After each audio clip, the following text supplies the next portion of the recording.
गुरुदेव, परमार्थी प्रश्नोत्तरी, गुरु शिष्य संवाद। प्रश्न: स्वामी जी, भजन के वक्त शब्द स्पष्ट सुनाई नहीं देता।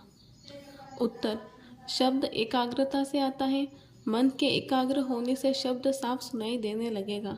जब ख्याल को तीसरे तिल से टिकाया जाता है तब शरीर धीरे धीरे सुन्न होने लगता है। मन को स्थिर करना जरूरी है। भजन में कम समय देते हो इसलिए ऐसा होता है। इसके अलावा जब भजन पर बैठते हो तो मन पर चिंता का बोझ रहता है। नियमित समय पर भजन में बैठना चाहिए। अधिक से अधिक समय भजन में दे दो ताकि मन थक जाए। अंतर में जब हम प्रवेश करेंगे तब सृष्टि का खेल समझ में आएगा। शब्द या नाम अथवा आवाज़ जो ऊपर से आ रही है जब सूरत को पकड़ेगी तब सच्चा ज्ञान इस लोक का तथा अन्य दैविक लोकों का होगा। प्रश्न: स्वामी जी, मृत्यु लोक के बाद कौन सा लोक है? उत्तर: दोनों आँखों में यहाँ जो कुछ दिखाई देता है वह मृत्यु लोक है। इसकी हदबंदी आँखों के सामने तक है, उसके आगे नहीं। यह छोटा लोक है, यह सबसे छोटा लोक है। ऊपर में स्वर्ग लोक है, फिर बैकुंठ लोक है। स्वर्ग और बैकुंठ में 14 तबक, जिसे हिंदू 14 भुवन कहते हैं। एक एक भुवन इतने विशाल है कि ऐसे कितने संसार उसमें समा जाए। यह मृत्युलोक उसके आगे कुछ भी नहीं है। स्वर्ग से बड़ा बैकुंठ लोक है, बैकुंठ से बड़ा शक्ति लोक है, शक्ति लोक से बड़ा ईश्वर का लोक है, ईश्वर लोक से बड़ा माया का लोक है, उससे बड़ा ब्रह्म लोक है। इस तरह से जैसे जैसे लोक में सूरत यानी जीवात्मा साधना में आगे बढ़ती हैं, ये सब लोक पीछे छूटते चले जाते हैं। महात्मा सूरत को भजन कराकर सूरत शब्द योग मार्ग से ऊपर ले जाते हैं।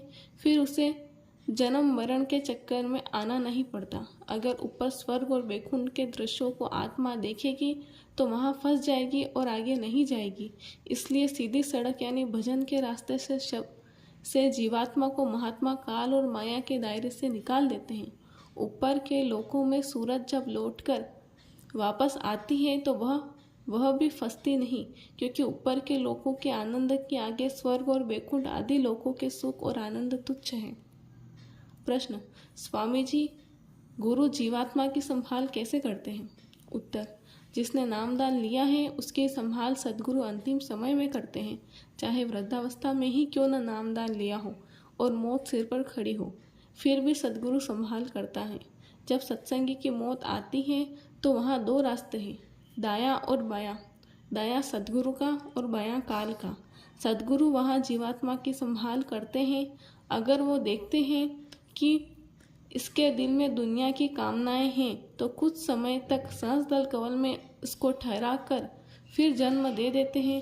अगर दुनियावी इच्छाएं नहीं हैं और भजन नहीं भी किया है तो भी जन्म नहीं देते, क्योंकि वही सूक्ष्म शरीर में भजन करवा कर दर्जे बदर्जे ऊपर ले जाते हैं। जीवात्मा को दुनिया में वापस लाने वाली इच्छाएं व कामनाएं हैं, दुनिया की प्रीति है। पढ़ना लिखना चातुरी यह तो बात सहल। काम दहन मन वश करण, गगन चढ़न मुश्किल। जय गुरुदेव।